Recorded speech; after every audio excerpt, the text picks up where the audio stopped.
We're now joined by former Deputy Director of the U.S. Secret Service and CBS News consultant A.T. Smith. Good morning, A.T. How are you doing? Good morning, Nate. How are you? I'm good. This is a golf course that Trump is at regularly, and the suspect was close enough to be seen by an agent. How did that happen? Well, the review will tell us a lot more, obviously. I am told by my sources at the Secret Service that they had every available asset there, to include counter snipers, the counter assault team. I'm told that Palm Beach County had a drone there as well. Additionally, I'm told that this area where the individual was is sometimes used by the press to try to get a shot or a photograph of the former president when he's playing.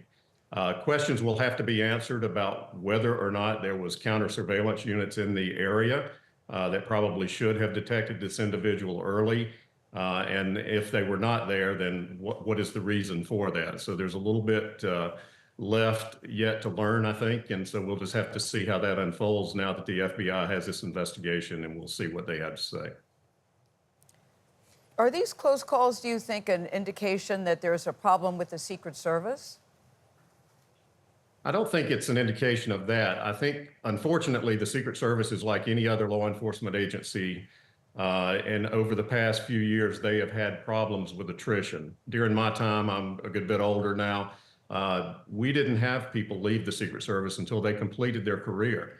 Now they have to fight attrition like any other law enforcement agency, and so their turnover is much higher. They do, I believe, send agents to a protective detail or permanent details sooner than they did again in my time. But again, they have to deal with that. Some of it may just be generational. Individuals don't want to spend 30 years in an agency, and they move along. So I don't think it's an inherent problem in the Secret Service, but I think they certainly need to devote every asset that they can to the protective mission, because there is nothing more important. Even though the Secret Service is a dual agency or a dual mission agency, they need to devote every bit of manpower, every asset that they have to protecting the protectees. I think everybody agrees with you on that, Mr. Smith, but he's not a he's not a sitting president, so the Secret Service doesn't cover the entire area. How do they determine what to cover in a public place? Well, keep in mind, when a former president goes for a golf outing, usually that's an off-the-record movement. It's not announced, so it's not a public rally where people have information ahead of time they're going to be there. That's number one. That plays to the benefit of the Secret Service, if you will.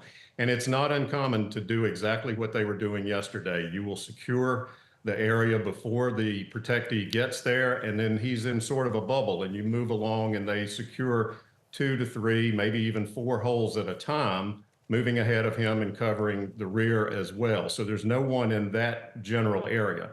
By the same token, even a sitting president, this is the kind of security plan that would be put in place, because again, if it's an off-the-record movement, it happens spontaneously. You have other golfers, people that may already be there, people that, are members that are expecting to have their benefit.